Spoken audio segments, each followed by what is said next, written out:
nous allons reprendre nos travaux.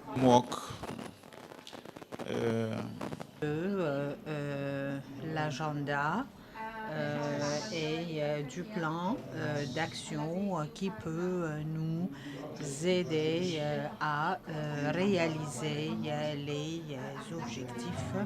En fait, il est temps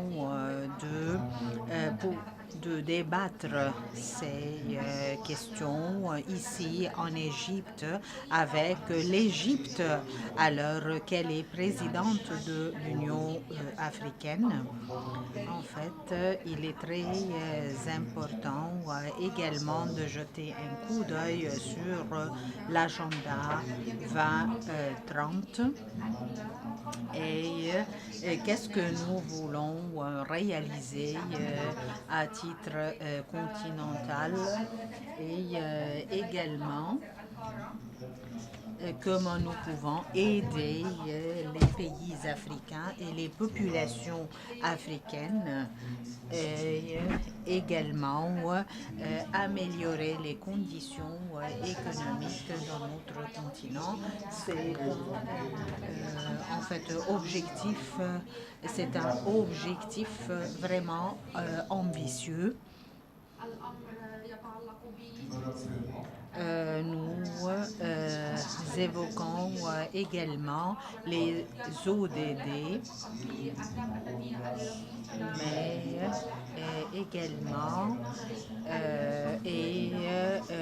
je suis vraiment très convaincue que l'implémentation en fait de tous ces objectifs durant les 10 dernières années et non pas en fait en 2063.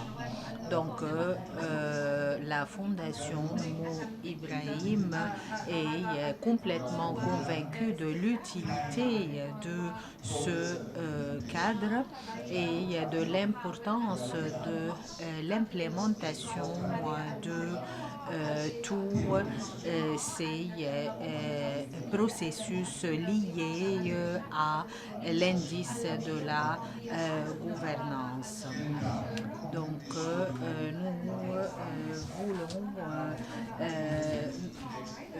utiliser au mieux les informations se trouvant dans ces bases de données pour pouvoir améliorer les conditions dans lesquelles nous travaillons. Donc, il y aura plusieurs ajouts de la part des excellences, les ambassadeurs et comme le docteur Abla l'a déjà dit, l'Afrique, c'est la perle. Comment nous pouvons polir en fait cette perle? Donc, comment la faire briller davantage et comment nous pouvons l'appliquer sur le terrain, qu'est-ce que nous pouvons donner et procurer à nos fils en Afrique. Et cela pour pouvoir améliorer le bien-être en Afrique. En tant qu'ambassadeur, nous disons que c'est notre Afrique, notre continent. Nous devons mettre en place et respecter les normes pour pouvoir aller de l'avant. En tant que président de la séance, je dois être bref. Je laisse la parole à Yunik, c'est le président du département des recherches.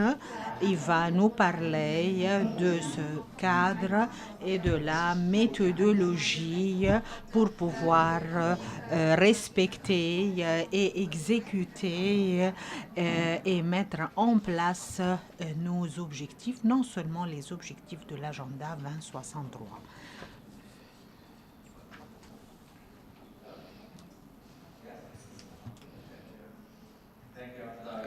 Merci beaucoup, Excellences les ambassadeurs. Je suis très heureux d'être parmi vous. Je vais projeter les résultats du rapport qui a été publié mardi dernier et qui est en rapport avec les objectifs du développement durable et de l'agenda 2030 où I will try and go a little bit slower than last time, as I think the translators have asked me to be a bit slower, especially with talking with the numbers.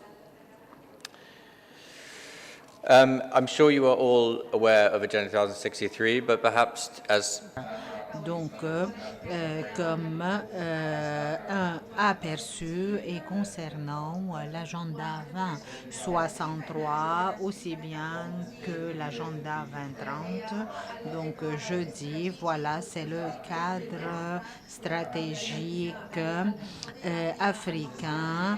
C'est la station principale qui veut en fait réaliser les objectifs nécessaires pour l'aperçu inclusif concernant le développement économique. Les principaux axes, on le dit, c'est la transparence, la responsabilisation, aussi bien que la gouvernance, la bonne gouvernance. Donc, comment nous allons réaliser cela? Il y a des éléments et des enjeux à prendre en considération pour pouvoir réaliser ces objectifs. Il y a aussi des mécanismes à prendre en compte, que ce soit à l'échelle nationale ou régionale.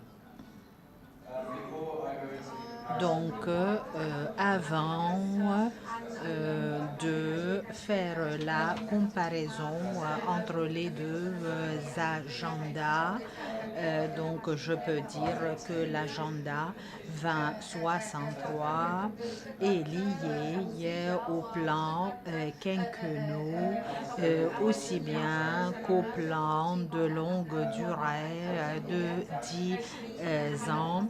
Donc, vous pouvez voir les 20 objectifs, y compris les 39 régions concernées. Nous avons 255 objectifs et plus de 300 indicateurs. Il y a également l'agenda national et les mécanismes d'application pour les ODD.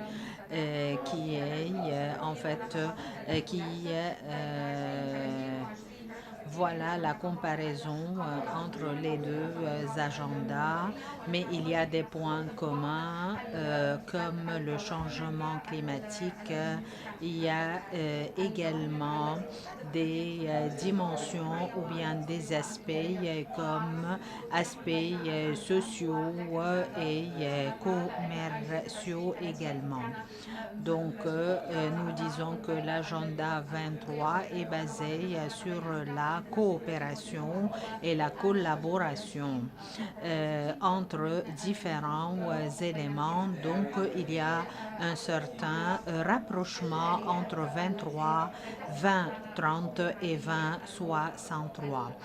Donc, il faut toujours dire que l'agenda 2063 cherche à réaliser des objectifs à l'échelle continentale. Il y a des points communs entre les deux agendas à prendre en considération. Il y a des rôles à jouer par les diverses institutions, et cela pour pouvoir mettre en place et implémenter les agendas. Les mécanismes sont différents, l'évaluation également. Donc, on peut dire que ce n'est pas tout à fait clair qui fait quoi. Pour ce qui est de la gouvernance, elle joue un rôle primordial dans les deux cadres d'agenda et je l'ai déjà dit que il y a des points communs, comme je l'ai dit, que 85,7 en fait des aspirations de 2063 se trouvent également dans l'agenda 2030. Donc voilà, vous pouvez jeter un coup d'œil sur l'écran et je pourrai vous avancer les résultats. Pour la gouvernance globale, elle se trouve au cœur des deux agendas. Pour les études inclusives qui ont été menées au niveau des objectifs, il a été fait par le centre qui se trouve à Kigali. Il y a également des indicateurs qui ont été publiés de la part des gouvernements, des institutions, des organisations. Il y a eu également des suggestions importantes au niveau de l'importance de la gouvernance pour la bonne performance de quoi que ce soit. Et comme je le dis, la bonne gouvernance est au cœur des deux agendas. Je vais vous parler de certaines interférences et nous avons déjà débattu quelques éléments. Donc, le premier élément, c'est l'accès à l'éducation. Donc, ça se trouve dans l'agenda 2063, la création, la révolution technologique et pour la Agenda 2030, on a fait allusion à seulement l'éducation, mais il y a quand même une certaine interférence. Est-ce que la traduction française passe? Est-ce que la traduction française passe? Excusez-moi, est-ce que la traduction française passe? Vous êtes prié de lever la main. Est-ce que la traduction française passe? Vous êtes prié de lever la main? Est-ce que le son est clair pour la traduction française? Parce qu'il y a un problème technique. Est-ce que la traduction française passe? Vous êtes prié de faire signe en levant la main. As the index shows, in areas of Donc, l'Afrique a réalisé un progrès à cet égard au niveau des objectifs du développement pour le millénaire. L'un des indicateurs où l'on a attesté en fait un certain recul, c'est au niveau de la santé. Pour la moyenne, il y a un manque de satisfaction au niveau des services ou bien des prestations liées à la santé pour quelques citoyens. Il y a également une liaison entre l'amélioration de la santé et les infrastructures comme la construction de ponts, la fourniture d'eau, également d'autres infrastructures comme la construction des ponts et autres. Donc, il y a un manque au niveau des infrastructures informations et concernant le service de santé, il y a également un autre côté d'interférence au niveau de la parité entre hommes et femmes. Il y a également cet intérêt accordé à la parité, mais également il y a un certain écart au niveau de l'intégration sociale et économique. Il y a eu un recul au niveau de la participation des jeunes. C'est pour cela que nous avons besoin davantage de politiques concernant ce sujet. Il y a également une certaine interférence au niveau de la transparence entre les deux agendas. Il s'agit également des opportunités économiques. Elles enregistrent un certain recul à l'échelle continentale et elles constituent l'un des points importants figurant sur les agendas, aussi bien que la sécurité à l'échelle de la production agricole ou industrielle. Donc, pour ce qui est de la diversité économique, c'est un point également important. Et pour l'indicateur de l'exportation, en fait, il enregistre un certain recul au niveau de cette notion de diversité. Ça veut dire que certains pays africains n'adoptent pas cette notion. Donc, où sommes-nous et où est le continent africain par rapport aux aspirations? Il y a un manque au niveau des informations. Nous encourageons les pays pour collecter davantage les données, les informations. Il y a un manque, il y a une défaillance à cet effet. Pour ce qui est de l'agenda 2063 et pour le plan d'action décennal, il y avait plus de 105 objectifs. On dit que ces objectifs ne sont pas liés à des informations fiables. Parfois, on n'arrive pas à identifier de manière exacte les chiffres nécessaires concernant un processus ou un autre. Donc, qu'est-ce que ça veut dire le processus africain potentiel? Donc, parfois, on n'arrive pas à mesurer de manière exacte certains indicateurs. Donc, c'est pour cela que nous disons avec le manque de données, on n'arrive pas à mesurer certains domaines.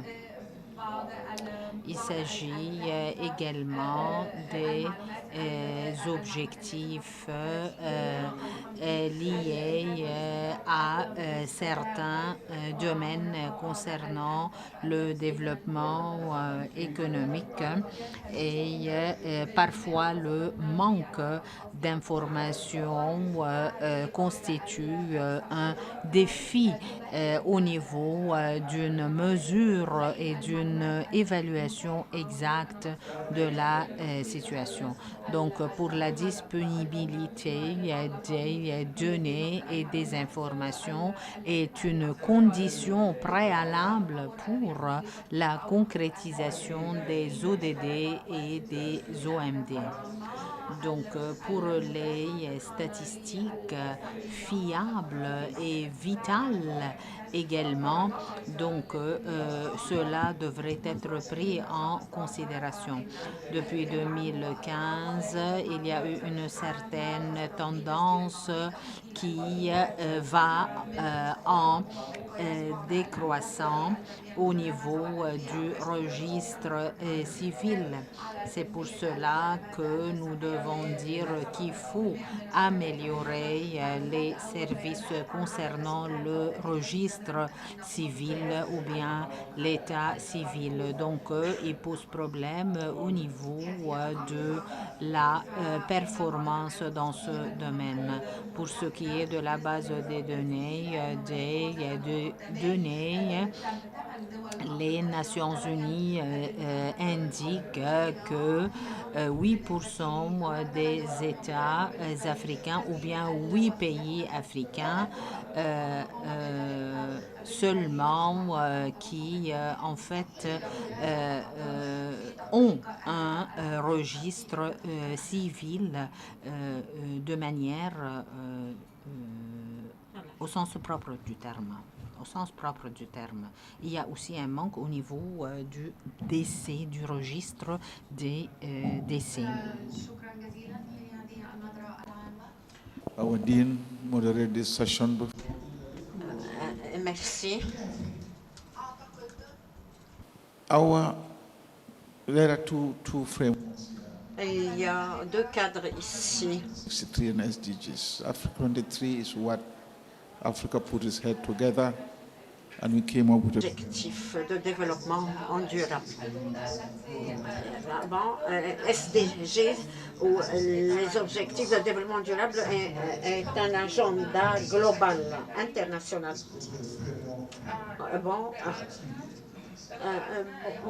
Donc, il est nécessaire de réaliser les objectifs de développement durable. En parlant ici du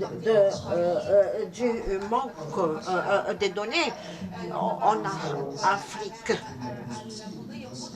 c'est quelque chose que nous devons aborder.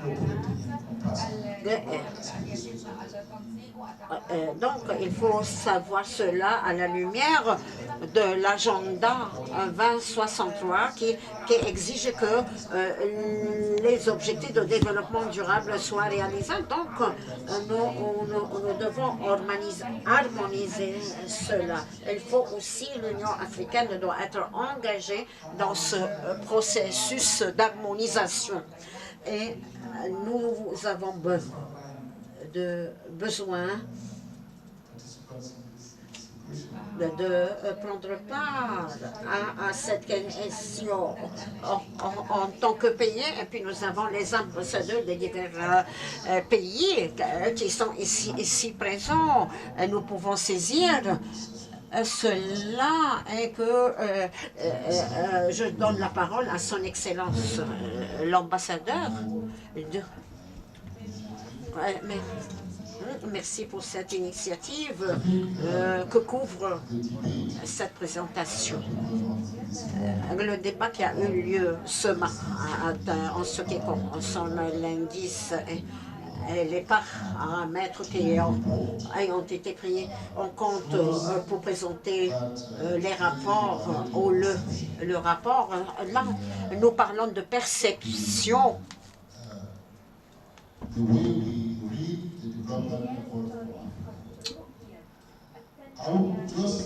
Là, c'est quelque chose qui concerne le développement de l'Afrique.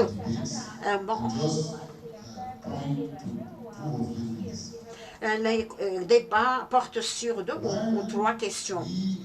Au moment où nous célébrons l'Afrique en tant que le continent de l'avenir, quelle est l'image qui existe et la jeunesse, les jeunes qui ressentent l'Afrique,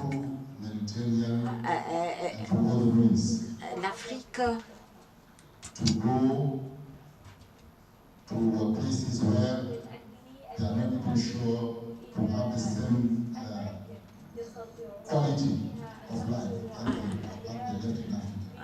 Bon, les gens qui désirent aller vers le fait d'avoir un certain niveau de vie en Afrique et pour l'avenir. Deuxièmement, Notice and lorsque nous remarquons que towards Africa by investors nous enregistrons and qu'il y a des investisseurs qui viennent et des acteurs sur le marché global. put ourselves Nous mettons nous-mêmes, some goals. First of it is integration of nous mettons des objectifs, l'objectif de la raison de l'intégration de l'Afrique. the same people that are rushing to Africa Les mêmes to look for the resources personnes qui cherchent les ressources en Afrique, carefully avoid ils évitent engaging Africa d'engager l'Afrique integrated and united continent. comme étant un continent uni et intégré. Et nous essayons d'édifier les relations vers l'intérieur, Afrique, Japon, Afrique, Chine, Afrique, autres régions. Et nos leaders, nos dirigeants se précipitent vers le Japon pour... Alors c'est une sorte de pécuniarité. L'agenda pour le développement de l'agenda de développement de l'Afrique 2063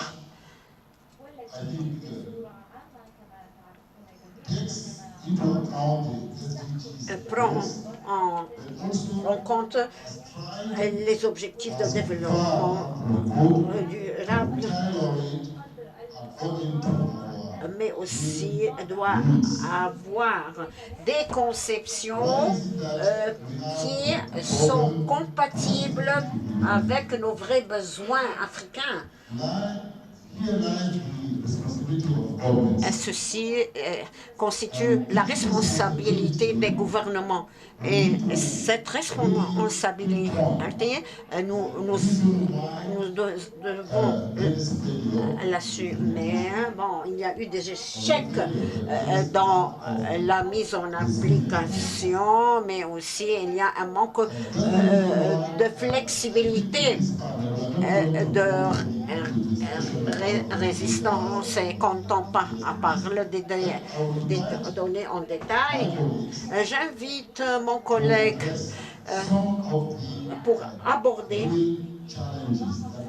quels sont les défis que doit relever l'Afrique.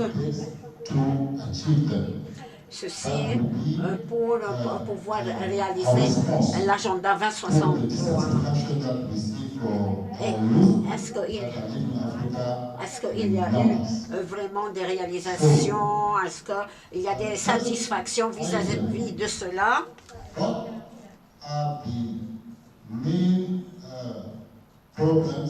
Et quels sont les principaux problèmes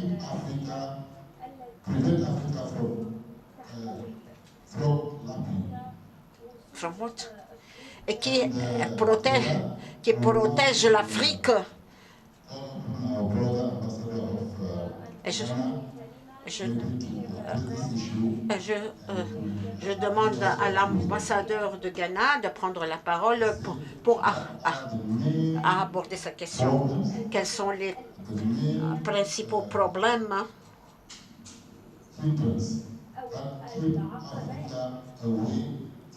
et les obstacles qui gardent l'Afrique à l'écart des objectifs que l'Afrique devrait achever? Merci. Il y a beaucoup d'aspects, beaucoup de défis que nous confrontons, que nous relevons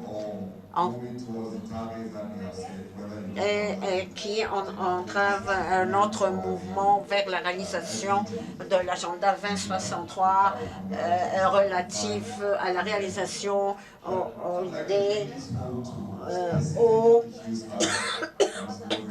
les objectifs de développement durable, les ODD. Je voudrais commencer par voir la question de la santé. La santé constitue un défi. Et d'après la présentation faite par Yannick, il a dit qu'il a eu une certaine amélioration, mais quand on détaille la scène, serious challenges, and I'll bring il y aura des particularités spécifiques qui se rapportent à la conjoncture sanitaire. Et l'Union africaine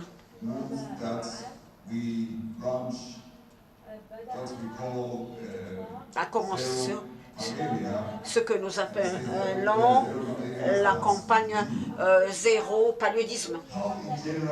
En général, nous abordons les maladies spécifiques. Et dans ce cas-là, l'ODD doit résoudre cet aspect. Nous avons besoin d'examiner les questions d'une manière holistique, non pas selon une méthode multisectorielle, mais selon des approches multisectorielles. Bien sûr, le paludisme est rattaché à d'autres aspects comme l'environnement et autres. Donc nous avons des problèmes sérieux. Donc la prévention du paludisme est un problème. Quels sont les divers autres aspects qui pourraient aussi aborder et remédier à ce problème de paludisme? Aussi, il y a d'autres questions, domaines qui sont liés à ce cycle-là, comme le drainage sanitaire, par exemple. Donc, il y a la communauté, la société a un rôle à jouer, et les individus aussi ont un rôle à jouer. Et il est important que ce problème soit abordé par tous les secteurs au niveau de la région, de la communauté régionale et au niveau des individus. Et ceci aussi est rattaché à l'éducation, non seulement dans le cadre de campagne. Alors, moi, je cite le paludisme comme exemple, mais il y a plusieurs autres cas. Les divers autres secteurs aussi sont concernés. Là, tous les secteurs sont concernés, le secteur public, le secteur privé, la communauté. Il faut qu'il y ait une bonne compréhension. Donc, il faut bien savoir qu'est-ce qui est requis, dans tout ce qui est requis à l'échelle de l'environnement, à l'échelle de l'éducation. Il faut qu'il y ait une structure. Donc, nous devons faire face à ces problèmes. Donc, le problème du drainage sanitaire, la question de l'environnement, quand on parle de drainage sanitaire, nous oublions souvent la question des changements climatiques.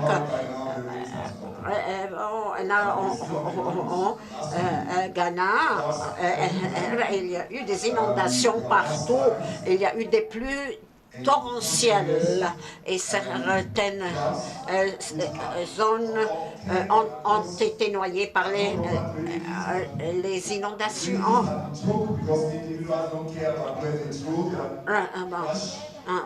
Et il y a des individus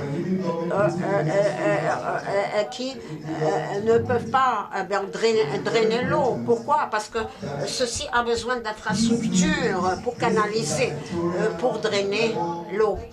Donc là, on doit travailler au niveau sectoriel quand on vient évaluer l'impact ou tout ce qu'on évalue, ce qui a été réalisé quand on étudie l'éradication du paludisme. Là, on aurait atteint des indicateurs qui nous permettent de mesurer ce qui a été fait dans les divers secteurs. C'est ce que je voulais dire à propos de la nécessité de mettre en application une méthode holistique. Bien entendu, vous avez identifié des défis sanitaires, donc il faut des programmes intégrés qui couvrent ces problèmes.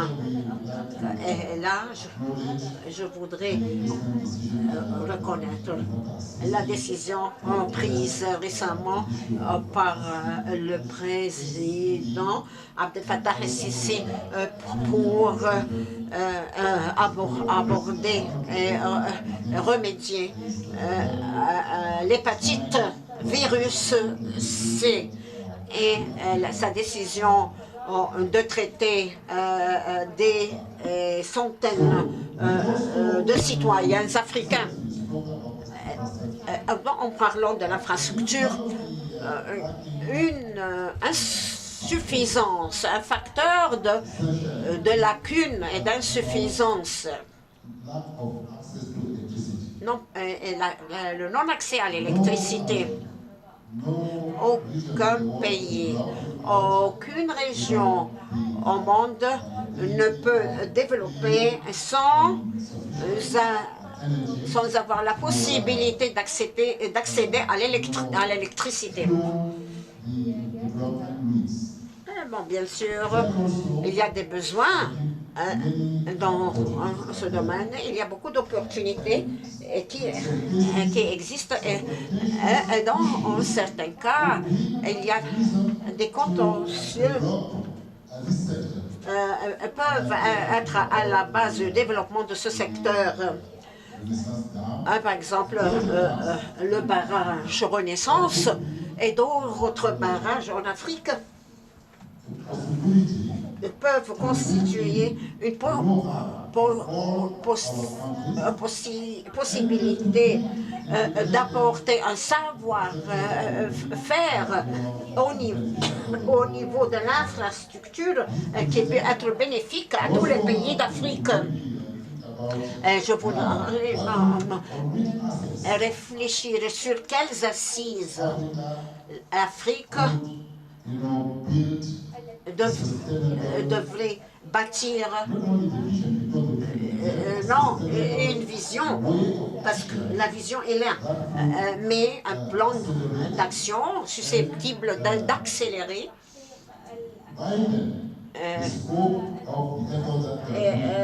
et d'élargir la portée de la mise en œuvre de l'agenda à 2063. Je donne la parole au Libéria. L'ambassadeur de Libéria, merci Excellence.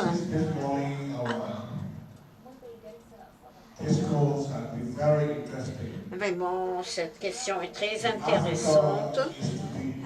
Et ainsi, l'Afrique voudrait être constitue l'avenir.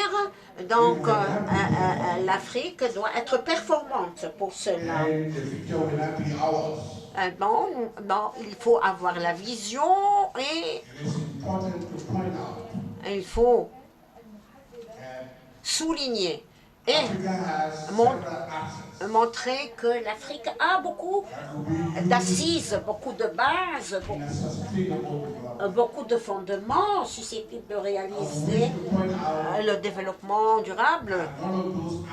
Je voudrais souligner et mettre l'accent de ces assises, de ce fondement, à savoir la jeunesse africaine, c'est-à-dire la population jeune africaine. Ça, c'est un élément, un facteur de base pour le développement de l'Afrique. Là, donc, il faut qu'il y ait préparation de la jeunesse. L'Afrique doit être sûre de la génération qu'elle prépare pour l'avenir.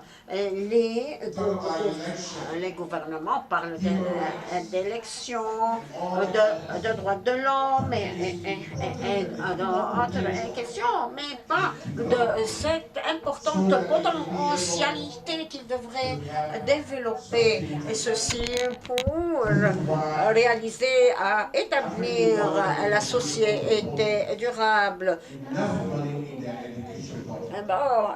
Il ne faut pas que nos gouvernements soient incapables de mettre en œuvre le projet d'éducation.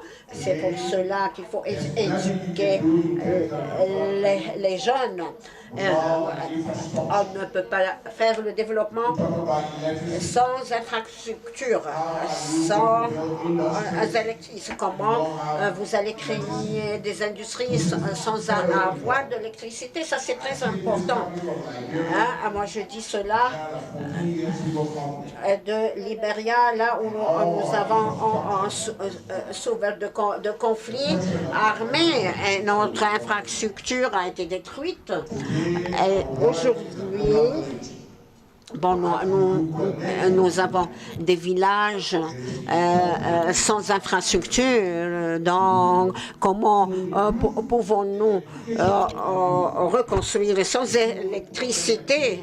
Donc il faut que les divers pays soient capables de prendre la relève.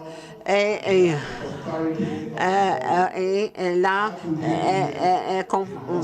il faut que les gouvernements se préparent et préparent la population pour réaliser la prospérité de demain.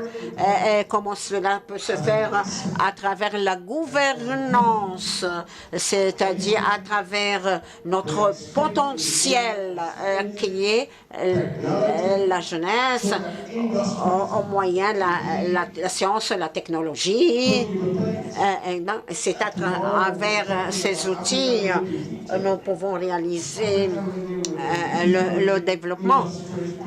Il faut que l'Afrique soit prête pour l'industrie afin d'industrialiser ses ressources naturelles. Et le gouvernement de Libéria consacre ses ressources à l'éducation, au renforcement des capacités, aussi à la science, à la technologie de l'information, parce que tout ceci sert l'industrie. La science est très importante pour nous, pour être sûr que le futur notre pays est capable d'être compétitif avec les autres. Dans l'avenir, j'ai été au Maroc, on a parlé l'Afrique comme source mais il faut que l'Afrique prenne sa place en ce qui concerne les ressources en eau. et qu'il faut que cela soit disponible partout, dans tous les coins du continent. Donc, il faut mettre l'accent sur cette question qui est la question de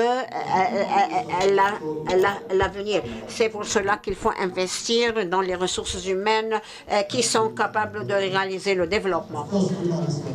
Bien sûr, les ressources humaines sont importantes, mais nous avons une base importante aussi, l'autonomisation de la femme.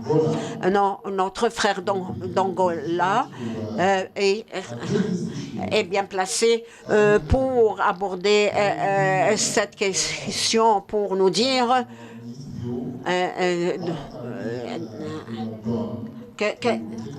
ce que peut être fait pour tirer avantage de ce potentialité, à savoir la femme. Merci. Merci, Monsieur l'ambassadeur. Pour moi, je voudrais renforcer l'intégration. Je crois c'est très important d'accélérer notre intégration régionale. Et et aussi, il faut accélérer notre développement. C'est pour cela qu'il est très important d'assurer notre propre sécurité, et ceci dans le cadre de notre Union africaine et à travers nos mécanismes. Moi, je pense que l'Égypte, ici on est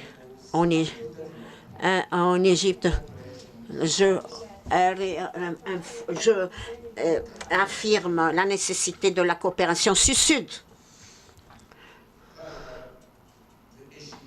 La valeur de l'Égypte, d'après la valeur et l'importance et la position de l'Égypte, aussi nous pouvons renforcer le développement africain.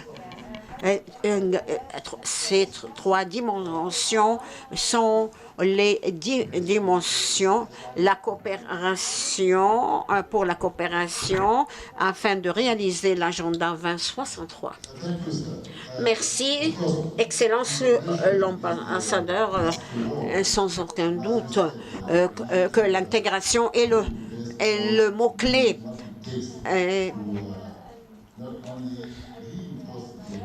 Non pas seulement pour renforcer l'intégration, mais l'Afrique peut être considérée comme un tout, une entité globale. Et il y a, chaque pays a ses propres priorités, mais nous devons renforcer l'intégration et ceci. Ceci dit, permettre aux partenaires de prendre part à la réalisation du bien-être du continent. Ceci est crucial, une question cruciale, à savoir la sécurité, combattre le terrorisme, lutter contre le terrorisme.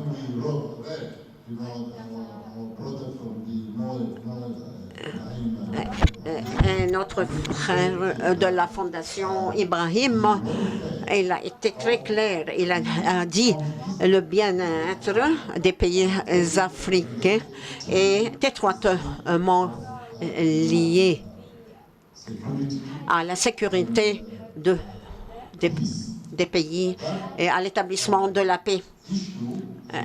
Cette question a été Nigeria va nous parler sur les réalisations économiques qui ont été faites et comment ils ont aidé la jeunesse à prendre part au renforcement de l'économie. Merci, Excellence, de m'avoir accordé cette opportunité de parler cette question. Notre sécurité est vitale pour les réalisations de notre pays et notre sécurité en Afrique. À la lumière de ce qui se passe aujourd'hui, et ceci a été souligné par l'ambassadeur. Quand on voit la migration de la population qui cause beaucoup de problèmes, mais la sécurité, non pas seulement elle n'est pas limitée à Libéria, mais aussi au Mali, au Tchad. Donc, il y a le groupe Boko Haram, le groupe terroriste qui fait ces opérations. Et aussi contre le Nigeria, le Cameroun, le Tchad. Bon, il y a tous ces pays luttent contre Boko Haram, qui est un groupe terroriste. Nous avons El Shabab aussi, les frères musulmans aussi, qui constituent des groupes terroristes en Afrique. Nous avons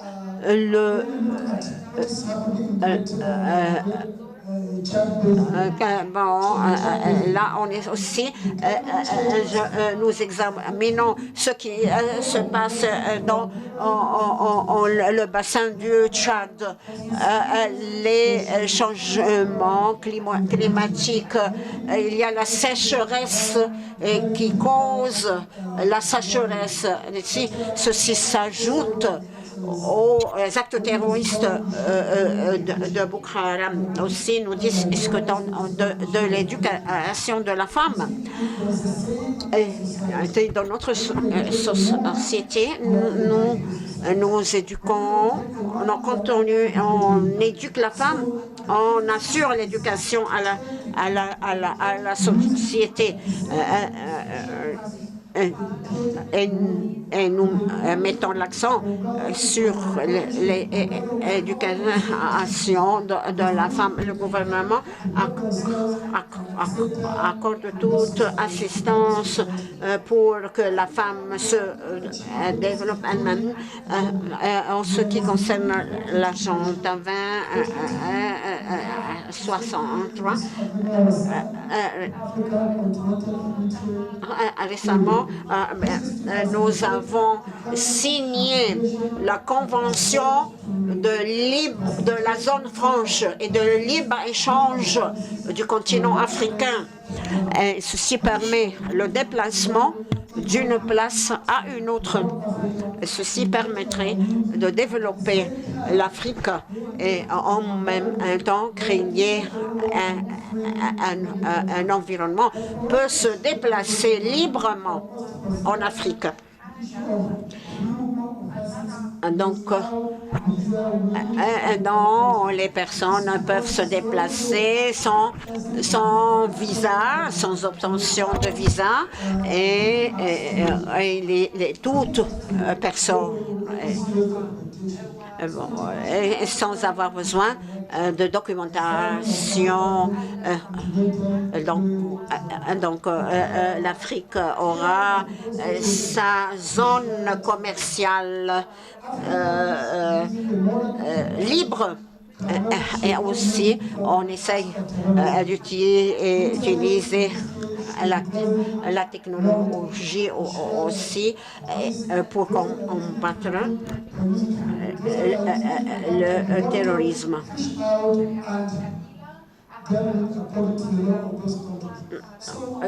Ainsi, nous avons besoin aussi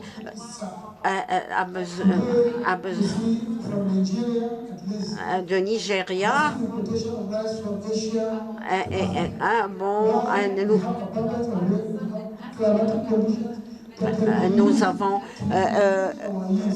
Nous avons un bon climat et nous pouvons aussi produire des aliments pour alimenter beaucoup de pays et même d'autres régions.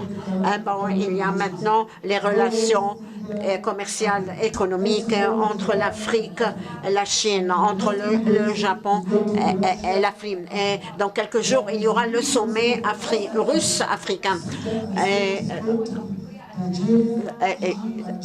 Il y aura, par la suite, il y aura un regroupement qui regroupe Afrique du Sud, Égypte, Nigeria, Algérie.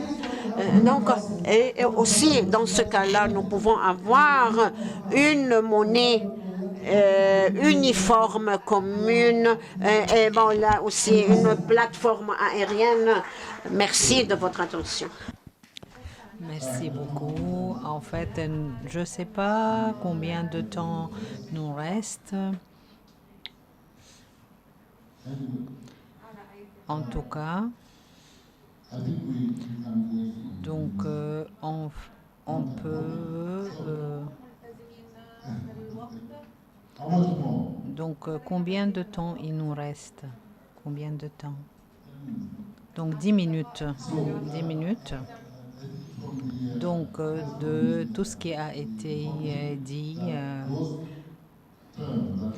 donc tous ces termes qui ont été utilisés, toutes les questions qui ont été débattues, on peut dire que la corruption joue un rôle important au ralentissement en fait de notre performance.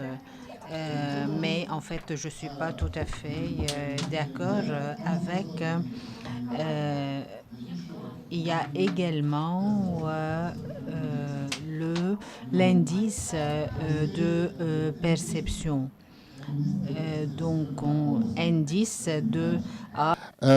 means that, in fact, they are not addressing the real core of the subject, but they're addressing the consequences and the appearances that, go around, and they use it to,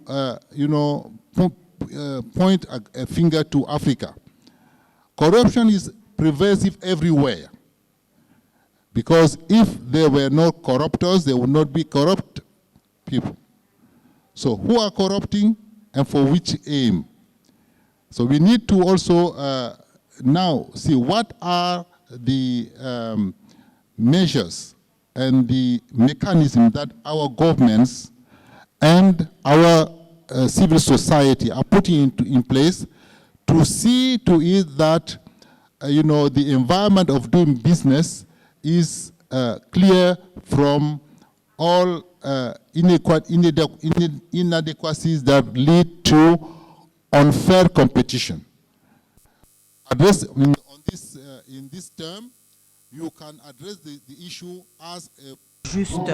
Donc, c'est pour cela que nous disons que cet élément équitable est très important. Donc, c'est pour cela que nous disons quels sont les mécanismes que nous devons mettre en place pour pouvoir mener le business de manière équitable et de manière juste. Comment nous pouvons surveiller davantage et mesurer pour pouvoir répondre aux besoins du continent africain. Donc, mon collègue du Ghana quelqu'un a quelque chose à ajouter? Merci beaucoup, monsieur. En fait, on peut rester toute une journée à parler de toutes ces questions, mais il y a un défi à relever. C'est la qualité des services sectoriels de par les pays africains. En fait, on doit aller de l'avant dans ce domaine-là. Et au niveau de l'indice de perception également de corruption. Donc, si on veut construire une route ou bien une autoroute pour, si nous voulons collecter les entrepreneurs, que ce soit hommes ou femmes, qu'est-ce qui se passe? Je dis lui ou elle pour concrétiser le principe en fait de parité. On doit savoir quels seront les coûts en fait de cette construction. Donc on dit qu'il y a une personne qui se trouve dans un quelconque endroit, il attend de recevoir une partie de cette somme qui sera allouée à la construction de cette route ou bien de cette autoroute. Et d'autre part, il y a un budget qui délimite en fait ce projet. Par conséquent, la route ou bien l'autoroute sera bâtie ou bien sera construite, mais de manière qui n'est pas à la hauteur voulue. On doit réfléchir toujours sur ces aspects de corruption. Les personnes ne pensent qu'à leurs intérêts. Donc, comment faire face à la corruption et comment bâtir une route qui soit conforme avec les normes internationales. Donc, les mécanismes devraient être mis en place et appliqués. Donc, nous devons donner une voie réaliste pour pouvoir faire face et confronter la corruption. En réalité, c'est que quand le gouvernement nous dit que voilà, j'ai le procureur chargé de faire quoi que ce soit, parfois cette personne qui est censée d'appliquer la loi et qui étudie les différents procès qui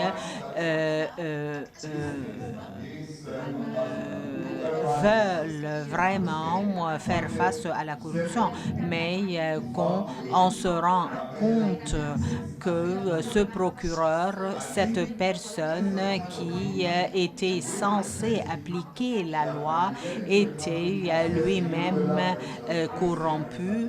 Donc ici, quand nous trouvons un pays qui soutient d'une manière ou d'une autre une attitude ou bien une position, oui, nous voulons combattre la corruption, mais quels sont les mécanismes à mettre en place et à appliquer pour pouvoir mener à bien cette tâche?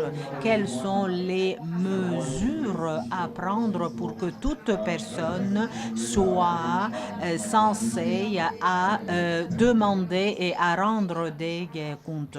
Est-ce que je peux ajouter ou bien commenter quelque chose? Excellence, ambassadeur, nous avons dit tout.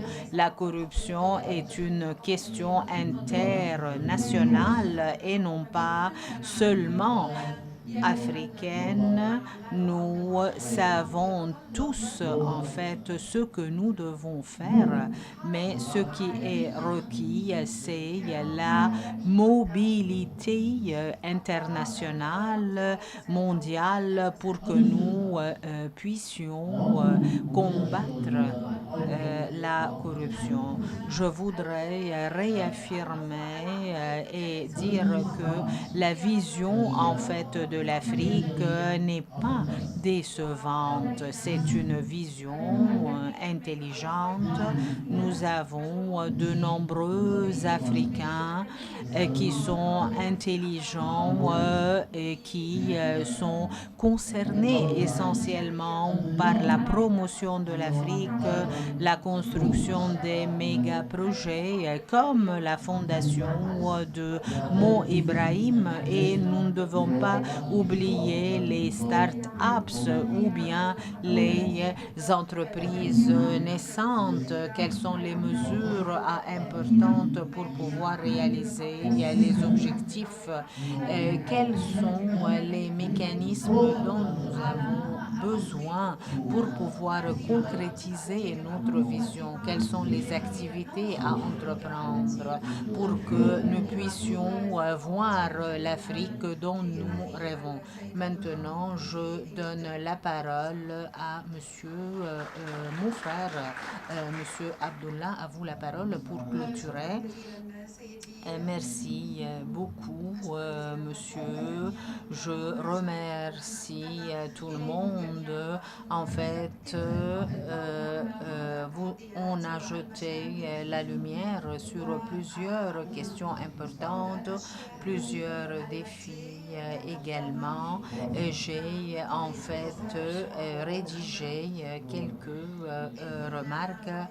Il y a la corruption, c'est une question mondiale, internationale. Mais qu'est-ce que nous devons faire à l'échelle africaine? Il faut avouer et dire que nous devons prendre ces mesures pour pouvoir contrecarrer la corruption. Quelles sont les obligations et les engagements à remplir pour améliorer les infrastructures? Comment réaffirmer en fait le besoin urgent à la complémentarité et à l'intégration entre les différents États africains, et comment renforcer en fait cette notion donc j'aimerais bien que le Centre égyptien d'études économiques donne davantage de rencontres pour pouvoir débattre et consolider davantage nos liens. En fait, nous avons un pacte sur la démocratie et nous devons respecter l'application de ce pacte. Comment traiter avec les différents procès, les procès transfrontaliers et également l'idée du libre-échange? Ce qui se trouve de facto nous dit que vraiment, il est très important de coopérer davantage, de collaborer davantage à travers la zone franche, qu'il y ait un commerce libre, qu'il y ait un mouvement libre, puisque nous évoquons la complémentarité. Il y a également le côté de la migration. 70% en fait se font à l'échelle africaine. Comment nous pouvons faciliter davantage la mobilité et la circulation des personnes? En fait, la migration n'est pas toujours un défi, ou bien ne constitue pas un défi, parce que en Afrique du Sud, par exemple, il y a un rôle important également des migrants. Donc, ils jouent quand même un rôle positif dans les pays de destination. Donc, on doit repenser la migration dans cette perspective. On doit également parler de l'efficacité, de la mobilité de l'individu. Il y a également l'aspect touristique. Donc, nous sommes tous convaincus que nous allons réussir à bâtir notre Afrique dont nous rêvons. Et maintenant, c'est la pause déjeuner. Je vous souhaite un déjeuner copieux.